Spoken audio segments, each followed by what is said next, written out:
कल्पना कीजिए एक ऐसा ऋषि जिसे स्वयं महादेव ने मृत्यु को हराने वाली विद्या दी थी।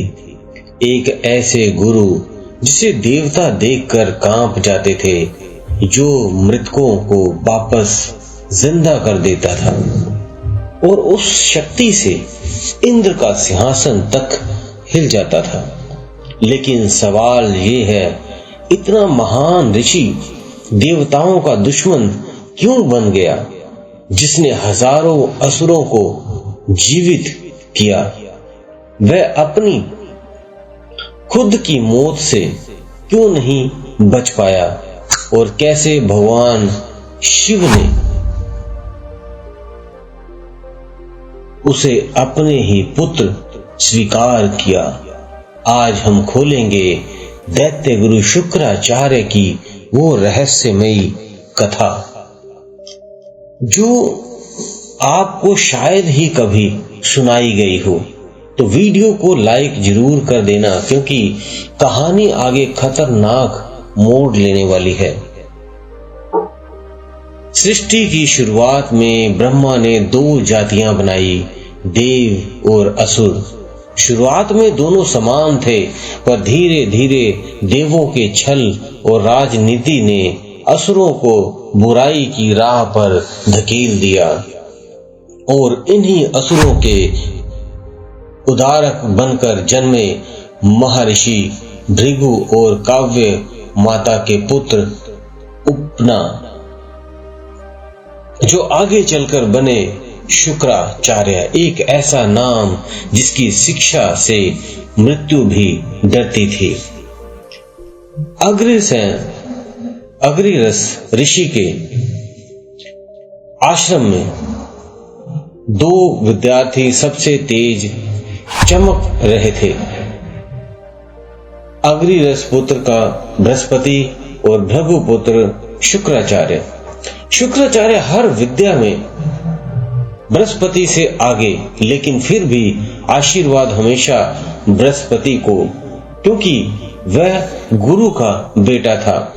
ये पक्षपात शुक्राचार्य के भीतर एक आग बन गया, और वही आग भविष्य को में देवताओं के लिए अभिशाप बन गया। देवताओं का अपमान जब हुआ, जब शुक्राचार्य देवताओं के गुरु बनने स्वर्ग पहुंचे, तो इंद्र ने पूरी सभा में उसका अपमान किया। तुम्हारी माता असुर कुल की है, हम किसी असुर को गुरु नहीं बनाएंगे। बस यही वो क्षण था जिसने इतिहास बदल दिया। शुक्राचार्य ने कहा, यहाँ सम्मान नहीं, वहां मेरा ज्ञान भी नहीं, और वह पाताल लोक चले गए, जहां दैत्यों ने उन्हें देवताओं से भी अधिक मान दिया। जिस दिन प्रतिशोध ने जन्म लिया, दैत्य गुरु शुक्राचार्य का उदय हो गया। अब संजीवनी विद्या के लिए प्राण दांव पर। देवता जो अमृत पान से अमर हो चुके थे, असुर हर युद्ध में मरते, देव हर बार लौटते। शुक्राचार्य ने प्रण कर लिया, मैं भी मृतकों को जीवन दूंगा।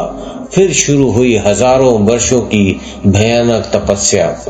उल्टे लौटकर धुएं को श्वास बनाकर इतनी घोर साधना की इंद्र की नींद उड़ गई। जयंती को भेजा गया उसे रोकने। उसने जहरीली धुआं तक भेजा, फिर भी तप नहीं टूटा। अंततः महादेव प्रसन्न हुए और उन्हें दी संजीवनी विद्या, मृत को भी मात देने की शक्ति लेकर शिव ने चेताया, इसका दुरुपयोग मत करना। शिव ने क्यों निगल लिया था? युद्ध शुरू हुआ, दैत्य मरे, शुक्राचार्य जीवित कर देते, देव मरे, अमृत बचा लेता। सृष्टि का संचलन टूटने लगा। शिव क्रोधित हुए और बोले, तुमने मृत्यु के नियमों को चुनौती दी है। और फिर शिव ने उसे निगल लिया। अंधकार मौन कोई मार्ग नहीं, पर विधान कभी हार नहीं मानते। शुक्राचार्य शिवलिंग से शुक्र रूप में प्रकट हुए। तभी पार्वती जी बोली, जो आपके लिंग से उत्पन्न हुआ वह आपका ही पुत्र है। इस प्रकार वह कहलाए शिव पुत्र शुक्राचार्य। इसी बीच इंद्र कन्या जयंती ने उनकी सेवा करते करते शादी कर ली, लेकिन दुखद मोड़ अभी भी बाकी था। बृहस्पति ने संजीवनी विद्या चुराने अपने पुत्र कच्छ को उनका शिष्य बनाकर भेजा। देव यानी शुक्राचार्य की पुत्री कच्छ ने से प्रेम कर बैठी। असुरों को शक हुआ और कच्छ को मारकर शुक्राचार्य को उसकी राख पिला दी। कठिनतम धर्म संकट, कच्छ को जिंदा करें, खुद मर जाएं या खुद पिए बेटी का प्रेम मेरे।